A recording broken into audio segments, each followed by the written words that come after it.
Welcome. Today, we're diving into how academic experience is shaped long before a student ever steps into a classroom. Family resources, early exposure to learning, and the conditions of a student's neighborhood all play a crucial role in shaping readiness and confidence.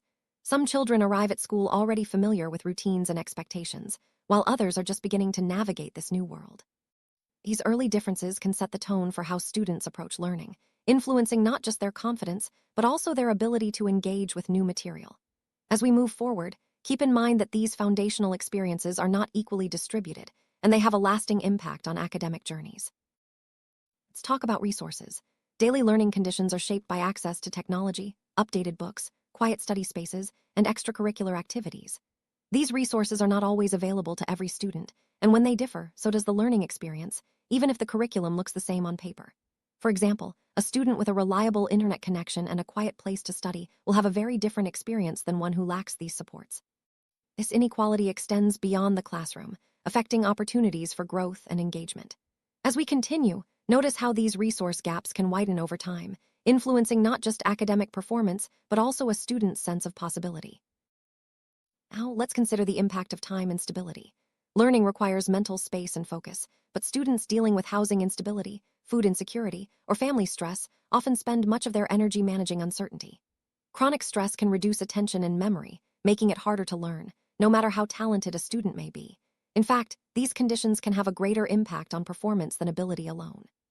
As we transition to the next topic, remember that effort often competes with survival needs, and stability is a key ingredient for academic success. Inside the classroom, teacher attention and curriculum design play powerful roles. Not all students receive the same encouragement or support. Sometimes, expectations and feedback are unevenly distributed, often unintentionally. This shapes who feels confident to participate and who withdraws. Additionally, when the curriculum reflects only limited experiences, some students may feel disconnected or invisible. Representation and relevance matter. When students see themselves in what they learn, motivation and engagement rise. If not, learning can feel like an obligation rather than an opportunity. These classroom dynamics are subtle but deeply influential. Assessment is often seen as a neutral measure of skill, but grades and test scores also reflect access to preparation and support. Two students may work equally hard, but achieve different results due to differences in opportunity. Without context, these differences can be mistaken for lack of ability.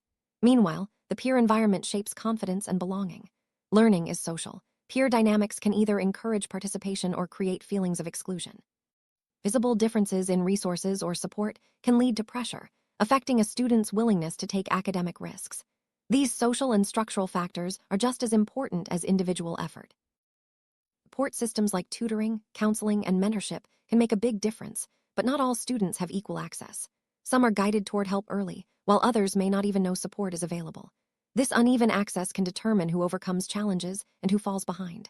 Looking ahead, inequality also shapes expectations for the future. Exposure to role models and guidance influences ambition and effort.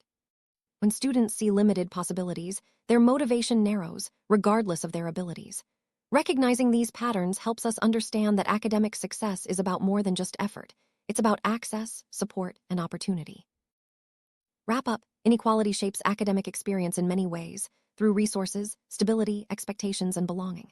These factors often operate quietly, but their effects are powerful and far-reaching.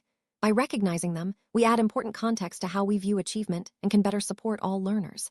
Learning is not just about individual effort, it's about the opportunities and support systems that surround each student. Thank you for joining this breakdown. Remember, understanding these dynamics is the first step toward creating more equitable learning environments for everyone.